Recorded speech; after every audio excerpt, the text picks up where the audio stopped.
বিস্তারিত জানতে বিশ্ববিখ্যাত বই আর রাহিকুল মাখতুম এটা পড়ে দেখেন।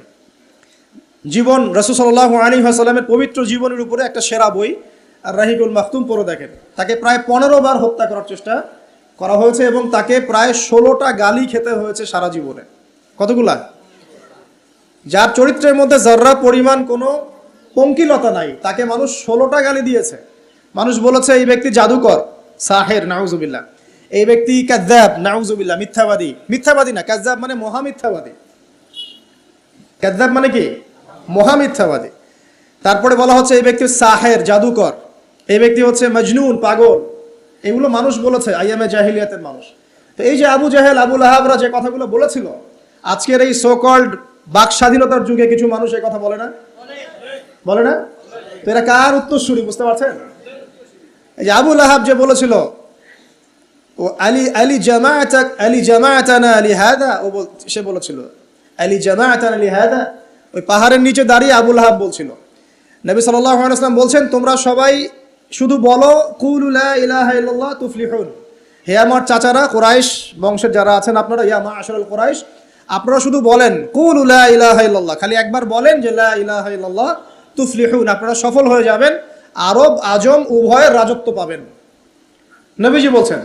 তখন আবু লাহাব হাততালি দিয়ে বলছিল আলী হাদা জামাআতানা, এই জন্য আমাদেরকে এখানে একত্রিত করেছো।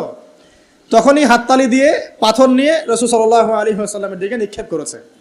নাউযুবিল্লাহ। তো তখনই আল্লাহ পাক আয়াত নাজিল করলেন। কোন আয়াত? তাব্বাত ইয়াদা আবি লাহাবিন ওয়া তাব, ধ্বংস হোক আবু লাহাবের দুই হাত, যে দুই হাত দিয়ে সে পাথর নিক্ষেপ করেছে, ওয়া তাব, এবং সে নিজেও ধ্বংস হোক। দেখেন, কিয়ামত পর্যন্ত কোরআন থাকবে না, এই সূরাটা থাকবে না। তো কিয়ামত পর্যন্ত মানুষ কোরআন তেলাওয়াতের মধ্য দিয়ে আবু লাহাবকে গালি দিবে, দিবে না? কিয়ামত পর্যন্ত মানুষ কোরআন তেলাওয়াতের মধ্য দিয়ে আবু লাহাবকে কিন্তু অভিসম্পাত করতে থাকবে যে তুমি ধ্বংস হও, তোমার দুই হাত ধ্বংস হোক। এই হলো নবী সাল্লাল্লাহু আলাইহি ওয়াসাল্লামের শান। তাকে কষ্ট দিচ্ছে মানুষ, বলছে যে মুহাম্মদ সাল্লাল্লাহু আলাইহি ওয়াসাল্লাম এমন ব্যক্তি যার সন্তান জীবিত থাকে না, পুত্র সন্তান জীবিত থাকে না। তখন আল্লাহ রাব্বুল আলামিন আয়াত নাজিল করলেন, ইন্না আ'তাইনাকাল কাউসার, নিশ্চয়ই আমি আপনাকে কাউসার, মহান মর্যাদা দিয়েছি। এটা শুধু হাউজে কাউসারই নয়, কিন্তু হাউজে কাউসার সহ এই যে দুনিয়ার তার সম্মান, তার নাম শুনলে আমরা দরুদ পড়ি, তার ইজ্জত, তার শান শওকাত, এগুলোও কাউসার, সবই কাউসার। তো নিশ্চয় আমি আপনাকে কাউসার দিয়ে দিয়েছি। ফাসাল্লি লিরাব্বিকা ওয়ানহার, আপনি মন খারাপ করেন না, আপনি আপনার রবের জন্য সালাত আদায় করেন, তার পথে স্যাক্রিফাইস করেন। কুরবানি মানে শুধু কিন্তু পশু কুরবানি নয়, এখানে তার পথে আত্মত্যাগ করা, যেটা রাসূল সাল্লাল্লাহু আলাইহি ওয়াসাল্লাম সারা জীবন করে গেছেন।